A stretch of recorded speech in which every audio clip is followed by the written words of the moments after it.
इस वीडियो में हम लोग शॉर्ट में अपना पूरा एक चैप्टर कंप्लीट करेंगे, ठीक है।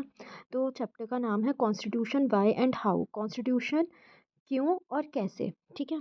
तो सबसे पहले कि कॉन्स्टिट्यूशन की ज़रूरत क्या है, why do we need constitution, हमें क्या ज़रूरत पड़ती है कॉन्स्टिट्यूशन की, और कॉन्स्टिट्यूशन के फंक्शंस क्या हैं, ठीक है। तो सबसे पहली जो हमारी ज़रूरत है कॉन्स्टिट्यूशन की वो क्या है कि कॉन्स्टिट्यूशन क्या करता है, provides basic set of rules to ensure coordination. Constitution कुछ बेसिक रूल्स प्रोवाइड करता है, ठीक है। और ये जो रूल्स हैं ये जो लोग हैं कंट्री में रहने वाले, जो सिटीजन्स हैं, जो पीपल हैं, उनके बीच में कोऑर्डिनेशन बना के रखता है, ठीक है, सामंजस्य बनाता है। कैसे? अगर सोसाइटी के अंदर कोई रूल नहीं होगा तो लोग क्या करेंगे, आपस में लड़ाई झगड़े करने लगेंगे। तो इससे बचने के लिए क्या होगा, कॉन्स्टिट्यूशन कुछ बेसिक रूल्स प्रोवाइड करता है जिससे लोगों में क्या बना रहता है, कोऑर्डिनेशन बना रहता है। सेकंड फंक्शन क्या है कॉन्स्टिट्यूशन का, कि क्या करता है, decides how government will be constituted, किस तरीके से गवर्नमेंट बनेगी, ठीक है। कैसे गवर्नमेंट बनेगी भाई, इलेक्शन होगा या फिर राजा का बेटा राजा बन जाएगा, ठीक है। ये जो वे है किस तरीके से गवर्नमेंट बनेगी वो, and who has power to make decision, और उस गवर्नमेंट में किसके पास डिसीजन मेकिंग पावर होगी, ठीक है। अगर इलेक्शन के थ्रू होगी यानी कि डेमोक्रेसी है, तो डेमोक्रेसी किस टाइप की है, रिप्रेजेंटेटिव है या फिर डायरेक्ट डेमोक्रेसी है। कौन कौन है पावर में, लोग, जनता रूल बनाएगी, या फिर अगर ऐसी गवर्नमेंट है जहाँ पर क्या है, राजा रूल कर रहा है, तो राजा रूल बनाएगा, ठीक है। तो ये जो कॉन्स्टिट्यूशन है वो बताता है कि कैसी गवर्नमेंट बनेगी, ठीक है, कैसे गवर्नमेंट को बनाया जाएगा और डिसीजंस कौन लेगा यहाँ पर, ठीक है।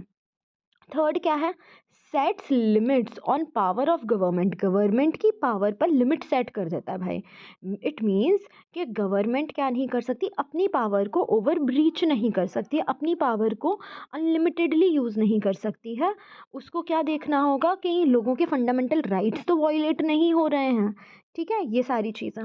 और जैसे मान लीजिए लेजिस्लेचर है, तो वो एग्जीक्यूटिव के काम में तो इंटरफेयर नहीं कर रहा है, या फिर एग्जीक्यूटिव जुडिशरी के काम में तो इंटरफेयर नहीं करे, तो लिमिट कर देती है पावर को गवर्नमेंट की।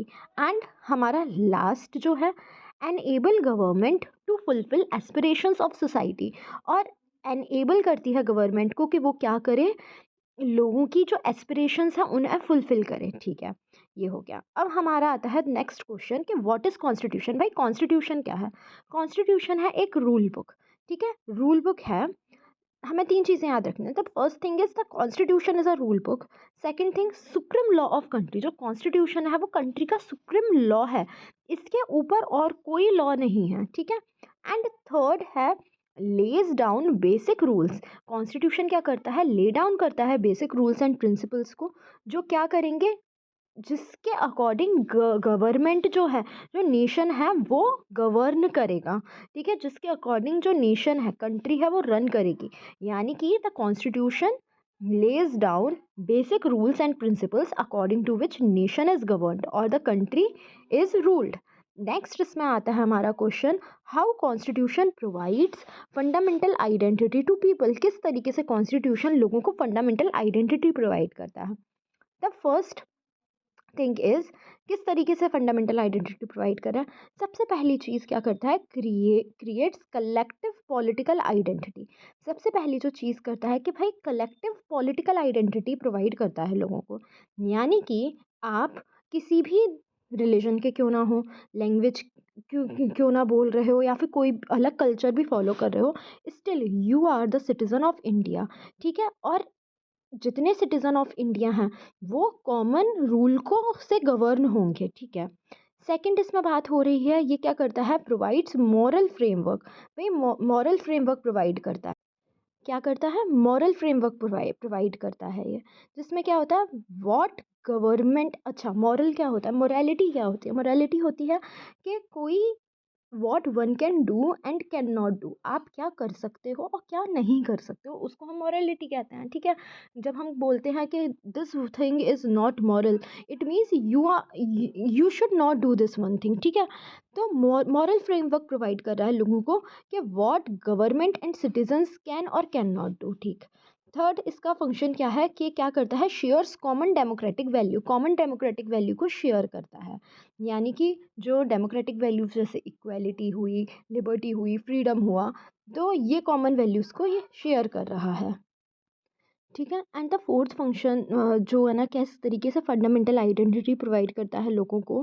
ठीक है, क्या करता है कि रिफ्लेक्ट नेशनल आइडेंटिटी को रिफ्लेक्ट करता है, जिसमें क्या आएगा, आइडिया ऑफ नेशनहुड, यानी कि नेशनहुड के आइडिया को लेकर आता है कॉन्स्टिट्यूशन।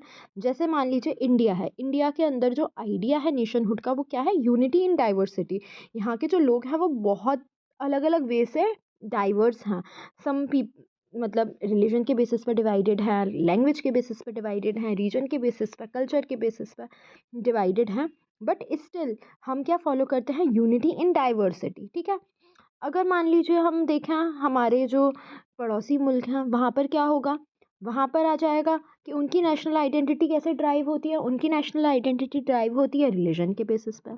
ठीक है, तो I hope you understand this one thing. चलो नेक्स्ट पेज पर मूव करते हैं, जहाँ पर है what makes constitution successful. Constitution को सक्सेसफुल क्या बनाता है।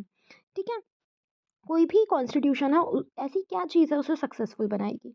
द फर्स्ट थिंग इज़, ये क्या करता है, एक्सेप्टेड बाय ऑल सेक्शंस। जो पहली चीज़ है कॉन्स्टिट्यूशन को सक्सेसफुल बनाती है वो ये है कि जो कॉन्स्टिट्यूशन है वो सभी के द्वारा, जितने भी सेक्शंस हैं सोसाइटी के अंदर, उन सब के द्वारा क्या होना चाहिए, एक्सेप्टेबल होना चाहिए। भाई सब उसे एक्सेप्ट करें, चाहे किसी भी रिलीजन के लोग हों, लैंग्वेज को बोलने वाले लोग हों, कोई भी हो।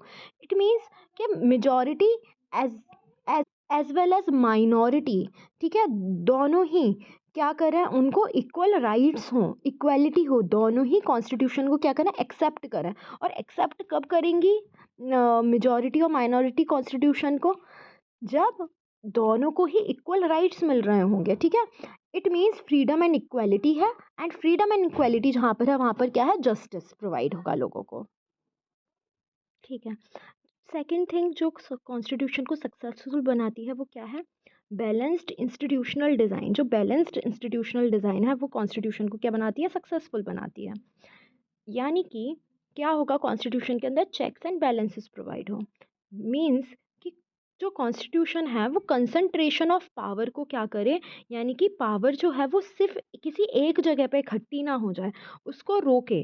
ठीक है, इस चीज़ को अगर कॉन्स्टिट्यूशन रोक रहा है तो कॉन्स्टिट्यूशन क्या बन जाएगा, सक्सेसफुल बन जाएगा। यानी कि कंट्री के अंदर अगर जो ऑर्गन्स हैं गवर्नमेंट के, उनमें किसी एक ऑर्गन के पास कंसंट्रेटेड ना हो पावर। ठीक है, power should be divided among, किसके बीच में डिवाइड होनी चाहिए, लेजिस्लेचर, एग्जीक्यूटिव एंड जुडिशरी, तीनों के बीच में डिवाइड होनी चाहिए।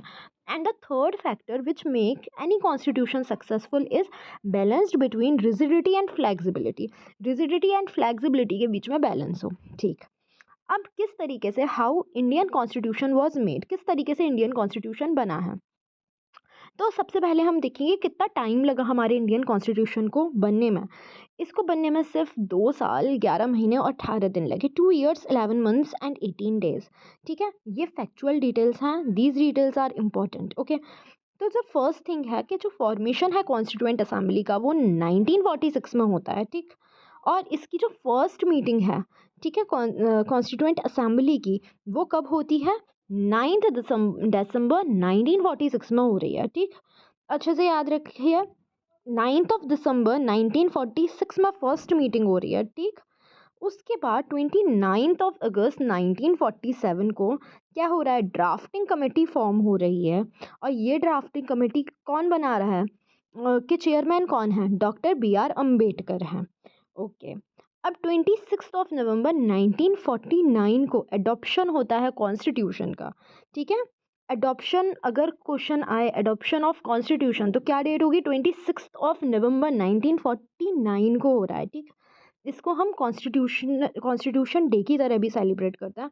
एंड 26 जनवरी 1950 को क्या होगा, ये जो कॉन्स्टिट्यूशन है वो इम्प्लीमेंट होना स्टार्ट होगा, केम इनटू फोर्स होगा, जिसको हम रिपब्लिक डे की तरह सेलिब्रेट कर रहे हैं। ये जो डेट्स हैं 26 November 1949 and 26 January 1950 are the important dates. अब आप लोग मुझे कमेंट सेक्शन में बताइए कि ऑब्जेक्टिव रेजोल्यूशन कब पास हुआ है और किसके द्वारा पास हुआ है। ठीक है, ये कमेंट में आप लोग आंसर करेंगे मुझे।